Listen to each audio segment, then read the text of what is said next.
Évidemment, les neurones sont loin d'être tout le temps au repos, ce qui implique que le potentiel membranaire de repos varie, et ce grâce à des phénomènes d'hyperpolarisation ou de dépolarisation.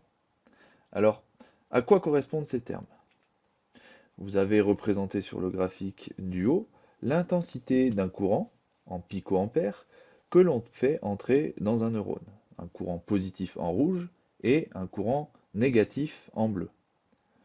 Sur le graphique du bas, on voit la réponse des neurones à l'injection de ce courant. Lorsque l'on injecte un courant positif, en rouge sur le graphique, on constate que le potentiel membranaire devient moins négatif, passant d'environ -70 à -60 millivolts. Dans ce cas, on parle de dépolarisation. En revanche, lorsque l'on injecte un courant négatif, en bleu sur le graphique, on constate que le potentiel membranaire devient encore plus négatif, passant de -70 à -80 millivolts. Et donc là, dans ce cas, on est dans le cas d'une hyperpolarisation. Abordons maintenant la notion de potentiel gradué. Donc sur le graphique du haut, avec la courbe bleue, sont représentées les variations du potentiel membranaire d'un neurone en fonction de stimulations électriques d'intensité différente que l'on peut voir sur le graphique du bas avec la courbe noire. Donc les potentiels gradués peuvent être des hyperpolarisations ou des dépolarisations de la membrane du neurone, et dans le cas de notre graphique, ce sont des dépolarisations qui sont générées par les stimulations d'intensité 1, 2 et 3 encadrées en bleu. Ces dépolarisations, donc, qui sont des potentiels gradués, représentent des changements infraliminaires du potentiel de membrane, c'est-à-dire des changements de potentiel qui ne sont pas suffisants pour générer ce que l'on appelle des potentiels d'action, dont on parlera juste après, et qui, eux, se produisent lorsque la membrane dépasse un potentiel seuil de -50 millivolts. Les potentiels gradués, ils génèrent des courants électriques locaux dont l'intensité diminue avec la distance parcourue. En effet, lorsque l'on fait varier le potentiel de membrane au niveau d'un site particulier de l'axone d'un neurone, cela génère un courant qui va se propager le long de l'axone comme le long de câbles électriques.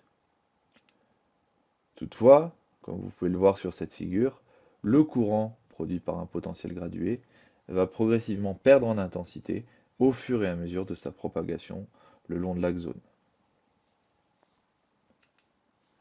Continuons avec une autre notion clé, la notion de potentiel seuil. Donc le potentiel seuil, il représente le potentiel membranaire auquel un potentiel d'action est nécessairement généré suite à une dépolarisation. Effectivement, la valeur du potentiel seuil se situe environ à -50 millivolts, ce qui implique que la membrane du neurone se rapproche des valeurs positives et donc qu'une dépolarisation a eu lieu. Contrairement aux potentiels gradués, qui sont dits infraliminaires, le potentiel seuil est un potentiel qui est dit supraliminaire, car lorsqu'il est atteint, un potentiel d'action est systématiquement obligatoirement généré. Pour cela, il faut que l'intensité de la stimulation soit suffisante. Sur cette figure, vous pouvez constater que le potentiel seuil est atteint à l'intensité de stimulation numéro 4 en jaune. Enfin, dernière notion clé, et même centrale, la notion de potentiel d'action dont on a un peu parlé jusque-là sans réellement savoir de quoi il s'agissait. Eh bien, les potentiels d'action représentent les changements de potentiel membranaire générés lorsque le seuil d'excitation de -50 millivolts est atteint. Les potentiels d'action correspondent en effet à des changements extrêmement brefs du potentiel membranaire, donc d'environ 1 milliseconde, au cours desquels eh bien, l'intérieur du neurone devient transitoirement positif. En effet, le potentiel d'action, il se caractérise par une phase de dépolarisation au cours de laquelle le milieu intracellulaire devient positif, donc plus 30 millivolts, comme vous pouvez le constater sur ce graphique. Il se caractérise également par une phase de repolarisation, donc qui suit la phase de dépolarisation, au cours de laquelle le potentiel membranaire redevient négatif pour se stabiliser à des valeurs de repos.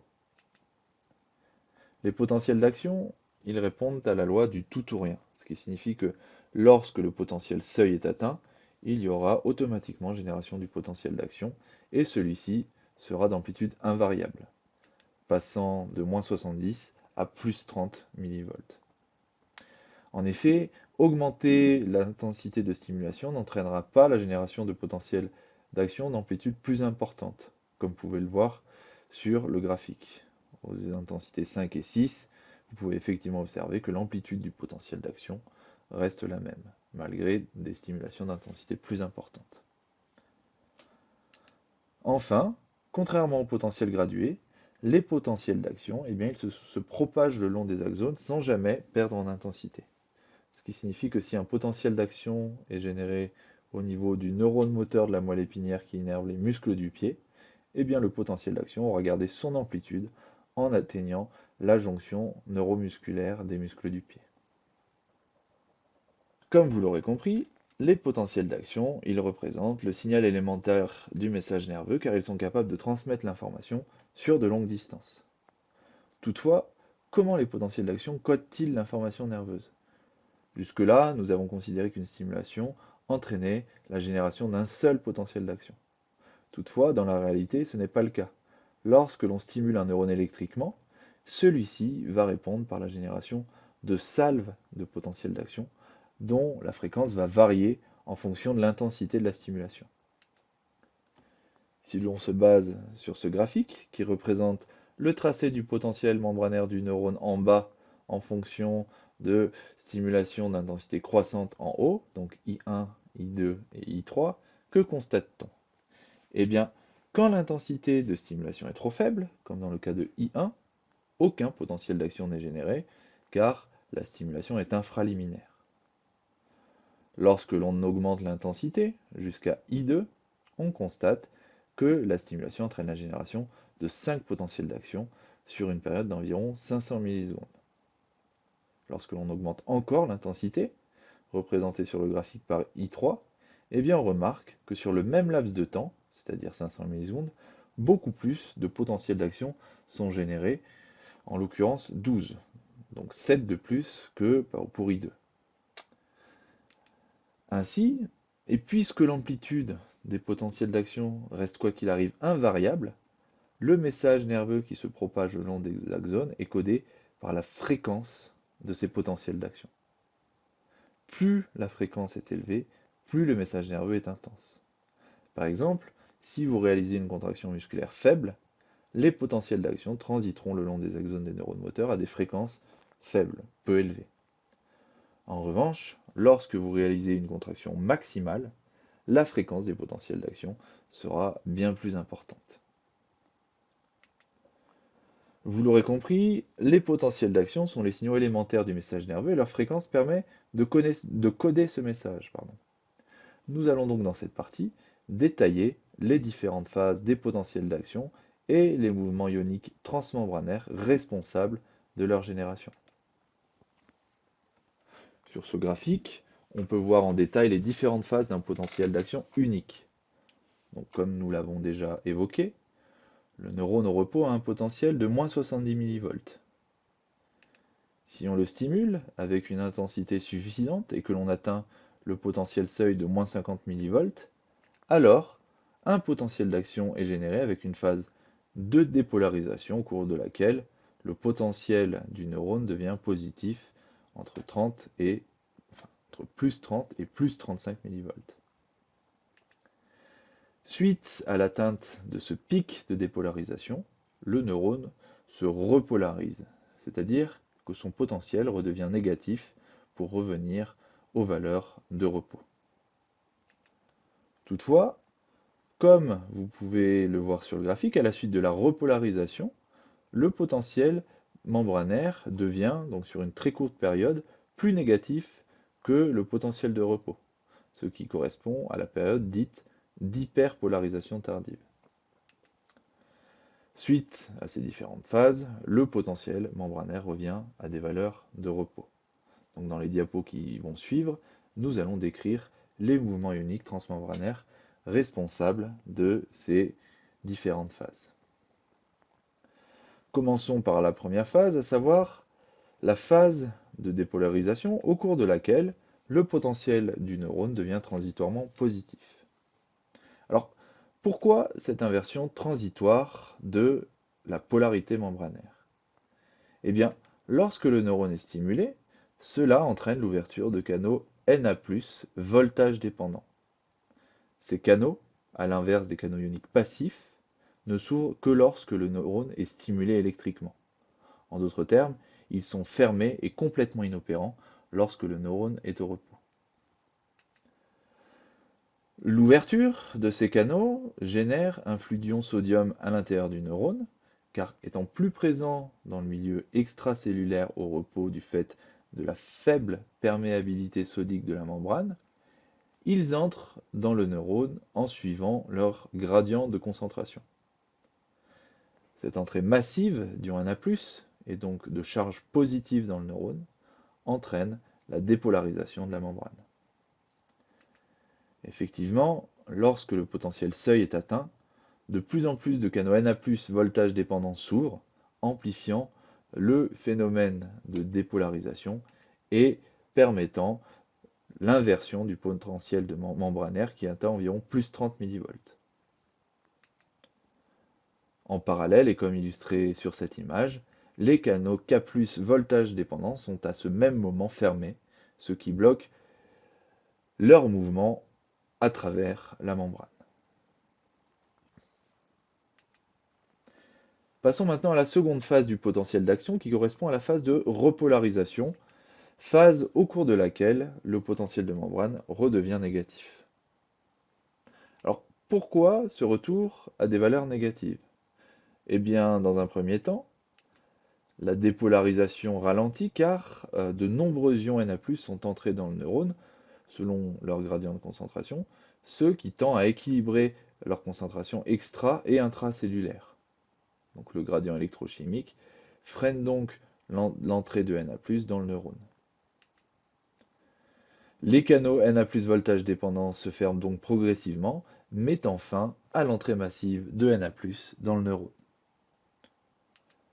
De façon simultanée, les canaux K+ voltage dépendant s'ouvrent, entraînant une sortie massive d'ion K+ hors de la cellule.